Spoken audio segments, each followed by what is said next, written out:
Hello everyone, I am श्रुति गुप्ता और टीबीएमएस में आज हम डिस्कशन करने वाले हैं हैशिंग पर कि हैशिंग है क्या, क्यों इसका यूज करते हैं, कितने टाइप के हैशिंग होते हैं, साथ ही साथ इसके एडवांटेज एंड डिसएडवांटेज के बारे में आज हम डिस्कशन करेंगे। जैसा कि लास्ट वीडियो में हमने देखा था कि डेटाबेस के रिकॉर्ड्स को अगर हम क्विक एक्सेस करना चाहते हैं तो हम इंडेक्सिंग का यूज करते हैं। इसी तरीके से हैशिंग भी एक मेथड है जिसके थ्रू डेटाबेस के रिकॉर्ड्स को क्विकली एक्सेस किया जा सकता है या डायरेक्टली हम उसके एड्रेस को डेटा ब्लॉक के एड्रेस को फाइंड कर सकते हैं।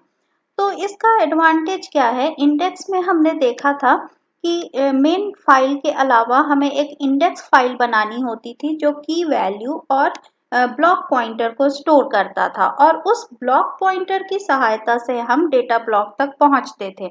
लेकिन इंडेक्स फाइल की साइज भी बढ़ती जाती थी तो हमें एक्स्ट्रा मेमोरी स्पेस चाहिए होता था इंडेक्स फाइल के लिए भी। लेकिन हैशिंग एक ऐसी टेक्निक है जिसमें कोई भी इंडेक्स फाइल अलग से मेंटेन नहीं होती थी या कोई भी एक्स्ट्रा स्पेस हमें मेमोरी में नहीं चाहिए होता था। तो हैशिंग मेथड क्या है? ये एक एल्गोरिदम पे बेस्ड है जिसमें हम की वैल्यू पास करते हैं और वो एल्गोरिदम ऑटोमेटिकली डेटा ब्लॉक का एड्रेस कैलकुलेट कर लेता है। तो यहाँ अलग से हमें कोई फाइल मेंटेन करने की जरूरत नहीं होती है। अब अगर देखें हैशिंग मैकेनिज्म तो यहाँ क्या है, हम कोई की पास कर रहे हैं किसमें, हैश फंक्शन में, और वो हैश फंक्शन हमें डेटा ब्लॉक का एड्रेस बता दे रहा है या वैल्यू बता दे रहा है और हम डायरेक्टली उस डेटा ब्लॉक तक पहुंच पा रहे हैं। जैसे यहाँ देखें कि अगर हम की पास कर रहे हैं 1 तो इसका हैश एड्रेस ये निकल कर आ रहा है, यानी ये की रिकॉर्ड हमें इस मेमोरी लोकेशन पर मिल जाएगा। इसी तरीके से 2 पास करें तो यह कुछ कैलकुलेट करके इस तरह से वैल्यू रिटर्न कर रहा है या उसका एड्रेस रिटर्न कर रहा है। तो हैशिंग मेथड दो तरीके के होते हैं, एक होता है स्टैटिक हैशिंग एंड सेकेंड होता है डायनेमिक हैशिंग। तो इनको हम एक एक करके देखते हैं।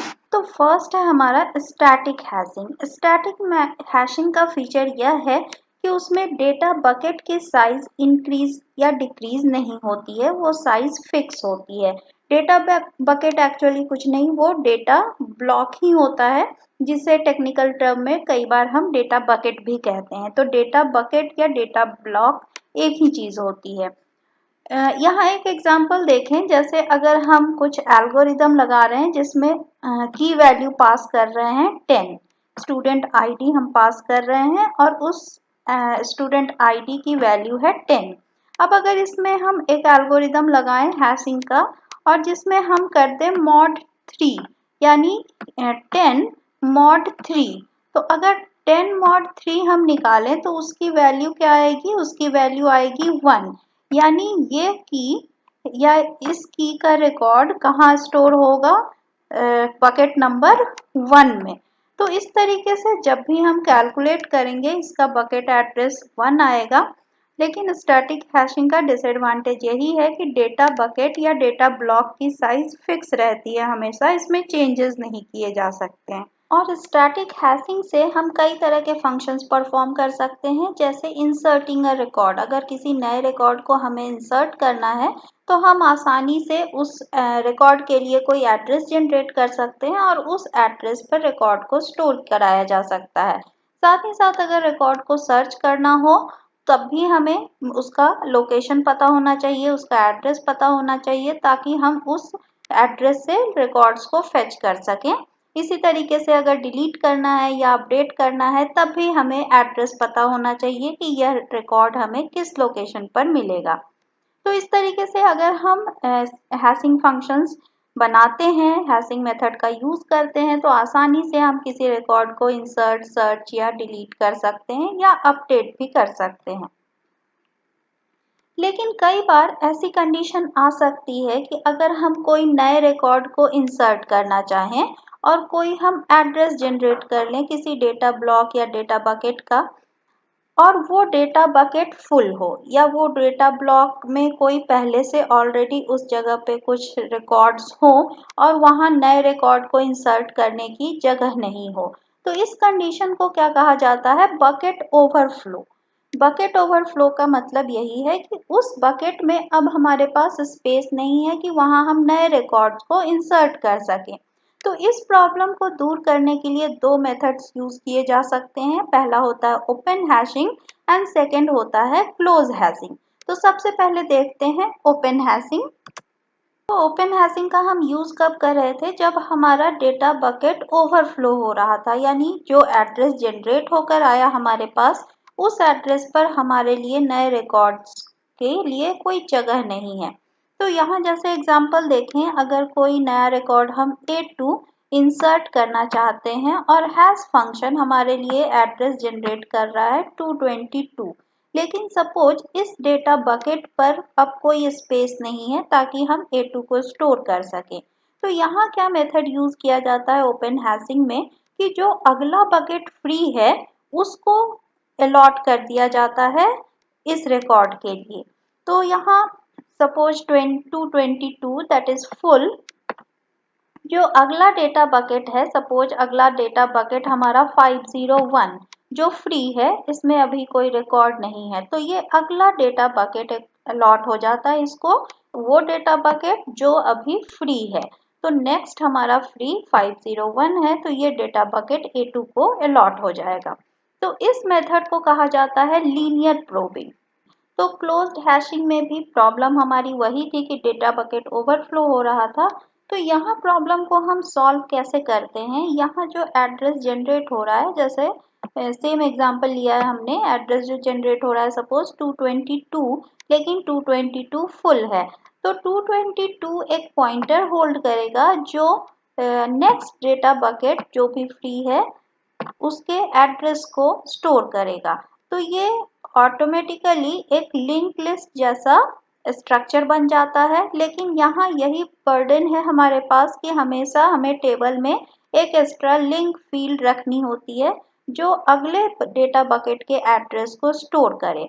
तो यहाँ एक लिंक लिस्ट जैसा स्ट्रक्चर बन जाता है, और अगर हमें रिकॉर्ड को सर्च करना है तो हम 222 में जाएंगे और 222 हमें इस डेटा बकेट तक पहुंचा देगा और वो प्रॉब्लम हमारी सॉल्व हो जाएगी जहां बकेट फुल हो जा रहा था।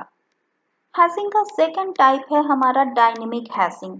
तो स्टैटिक हैशिंग में हमने देखा था कि डेटा बकेट को इंक्रीज या डिक्रीज नहीं किया जा सकता था, यानी उसको एक्सपैंड या श्रिंक नहीं किया जा सकता था। जैसे जैसे डेटाबेस की साइज बढ़ती थी, डेटा बकेट के ओवरफ्लो की प्रॉब्लम आती जाती थी क्योंकि वो डेटा बकेट फुल होते जाते थे।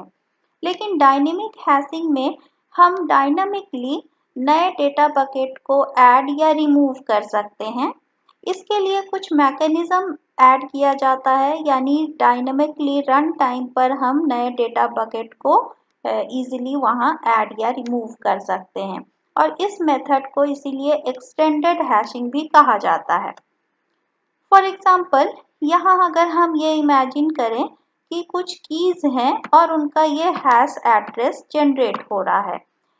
यहाँ क्या मैकेनिज्म यूज किया जाता है कि जब भी हम डेटा बकेट को यूज कर रहे हैं, सपोज बकेट नंबर 0, 1, 2 इस तरीके से हमारे पास बकेट हैं, तो जो एड्रेस जनरेट हो रहा है हैश फंक्शन के थ्रू, हम उसके लास्ट कुछ डिजिट्स को देखते हैं। सपोज अगर हम 2 बिट्स को देखें, यानी किसी भी जनरेटेड एड्रेस के 2 बिट्स को देखें। सपोज हम उन बिट्स को देखना चाहते हैं जिनमें लास्ट में 00 यानी 2 बिट्स लास्ट का 00 आ रहा है, तो उसको हम कहाँ स्टोर करेंगे? बकेट नंबर 0 पर। तो अगर इस की में हैश एड्रेस देखें तो किसका 00 आ रहा है? 2 के लास्ट 2 डिजिट 00 है एंड 4 के लास्ट 2 डिजिट 00 है। तो हमारा की 2 एंड 4 डेटा बकेट 0 में स्टोर हो रहा है। फिर अगला 2 डिजिट हम ऐसा सर्च करना चाहते हैं जिसे हम बकेट 1 में स्टोर करना चाहते हैं, तो 1 का बाइनरी रिप्रेजेंटेशन क्या होता है? 0, 1। और यहाँ अगर हम देखें कि कौन कौन से ऐसे कीज हैं जिसका हैश एड्रेस 01 है लास्ट में, तो हमें कौन कौन से वैल्यूज मिलेंगी यहाँ 5 एंड 6, जिसके लास्ट में 2 डिजिट क्या आ रहा है 01। तो इसको कहाँ स्टोर करेंगे, बकेट नंबर 1 में। इसी तरीके से बकेट नंबर 2 का बाइनरी रिप्रेजेंटेशन 10 है, तो हम ऐसे रिकॉर्ड को सर्च करेंगे जिसके लास्ट में 10 है। तो हमें क्या मिला 1 एंड 3, जिसके लास्ट में हमें 10 मिल रहा है। तो 1 एंड 3 कहाँ स्टोर होगा, बकेट नंबर 2 में। फिर 3 का बाइनरी रिप्रेजेंटेशन क्या है 1 तो 1 हमें किस पे मिल रहा है कि 7 पर। तो 7 कहाँ स्टोर होगा, बकेट नंबर 3 में। यहाँ तक कोई प्रॉब्लम नहीं है, लेकिन अगर हम यह एज्यूम करके चले कि एक डेटा बकेट में हम 2 ही रिकॉर्ड को स्टोर कर पा रहे हैं, तब क्या होगा। अगर हम एक नया की इंसर्ट करना चाहें, सपोज की नंबर है हमारा 9, ठीक है, और जिसका हैश एड्रेस जनरेट होकर आ रहा है 10001। अब 01 अगर हम देखें लास्ट 2 डिजिट इसका, तो ये क्या आ रहा है 01 यानी बकेट नंबर 1। तो बकेट नंबर 1 पर ऑलरेडी 5 एंड 6 स्टोर था। अब यहाँ स्पेस नहीं था कि वहां हम 9 को भी इंसर्ट करें। तो अब हमने क्या किया कि लास्ट के 3 डिजिट्स हमने देखने शुरू किए, क्योंकि हम स्प्लिट करना चाहते थे बकेट को। तो अब अगर बकेट नंबर 1 का रिप्रेजेंटेशन हम 3 डिजिट में करें, तो वो क्या आएगा 001। अब 001 का रिप्रेजेंटेशन किस किस की के लिए हो सकता है, 001 देखें तो उसका 5 का रिप्रेजेंटेशन हमें मिलेगा लास्ट 3 डिजिट में 001, एंड 9 का मिलेगा हमें 001। 9 अभी तक बकेट नंबर 1 में स्टोर नहीं था। लेकिन 6 का देखें तो 6 का रिप्रेजेंटेशन अब क्या हो गया 101। 101 किसका रिप्रेजेंटेशन है 5 का। तो 6 को हम कहाँ स्टोर कर देंगे, बकेट नंबर 5 में, और 5 एंड 9 ये दोनों कहाँ स्टोर हो जाएंगे बकेट नंबर 1 में। तो इस तरीके से हम बकेट को रीअरेंज कर सकते हैं 3 डिजिट के हिसाब से। तो अगर बकेट नंबर 0 का रिप्रेजेंटेशन देखें 000, तो 2 एंड 4 के लास्ट 3 डिजिट का रिप्रेजेंटेशन हमें क्या मिल रहा है 000, यानी 2 एंड 4 कहाँ स्टोर हुआ, बकेट नंबर 0 पर। इसी तरीके से 001 देखें तो हमारा वहाँ कहाँ स्टोर हो रहा है 5 एंड 9 हमने पहले ही स्टोर कर दिया बकेट नंबर 2 पर। इसका एड्रेस जनरेट हो रहा है 1 एंड 3 का एड्रेस जनरेट हो रहा है जो यहाँ स्टोर होगा। इसी तरीके से 7 बकेट नंबर 3 पर स्टोर हो रहा है। तो हैश फंक्शन में जो डायनेमिक हैशिंग होता है, इसमें हम बकेट को स्प्लिट करते जाते हैं और यहाँ बकेट का रिप्रेजेंटेशन हम बढ़ाते जाते हैं, नंबर ऑफ बिट्स हम बढ़ाते जाते हैं, और जब ज़रूरत होती है हम डायनेमिकली बकेट को ऐड करते जाते हैं। इस तरह हम डायनेमिक हैशिंग के एडवांटेजेस की बात करें तो हम देख सकते हैं कि डेटाबेस के साइज के ग्रो होने के बावजूद इसके परफॉर्मेंस पे कोई इफेक्ट नहीं पड़ता है, यानी ये इतने ही स्मूथली रिकॉर्ड्स को एक्सेस कर पाता है जैसे कम साइज होने पर भी ये एक्सेस कर पाता था।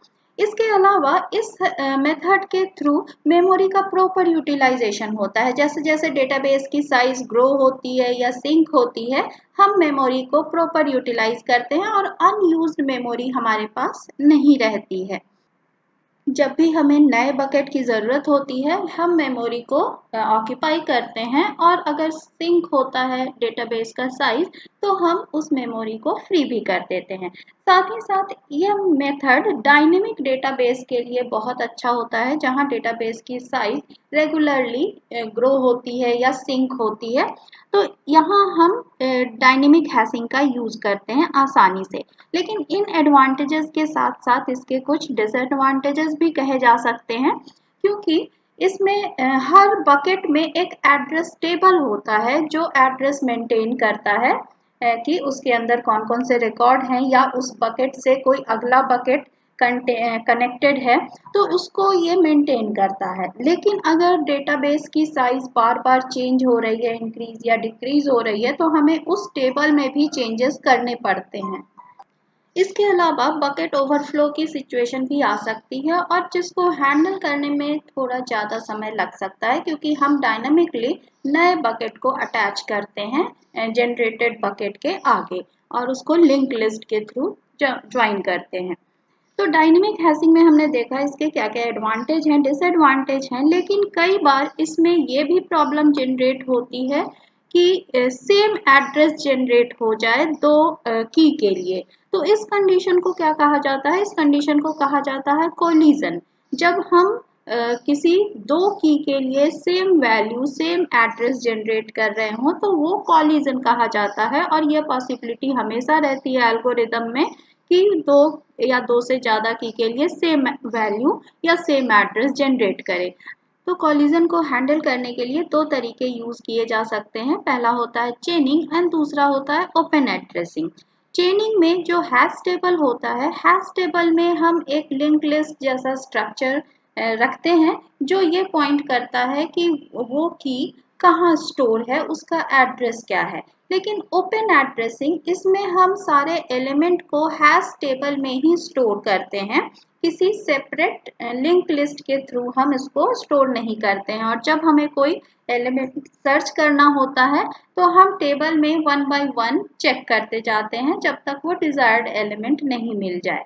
ठीक है, तो ये सारी चीजें आज हमने देखी कि हैशिंग के क्या है, कितने टाइप्स के हैं, इसके क्या क्या एडवांटेजेस हैं, या इसमें किस तरह की प्रॉब्लम आ सकती है और उसको हम कैसे हैंडल कर सकते हैं। तो ये वीडियो अगर आपको समझ में आया तो वीडियो को लाइक शेयर एंड सब्सक्राइब करें, साथ ही अपने नोटिफिकेशन बटन को ऑन कर लें। And thanks for watching this video.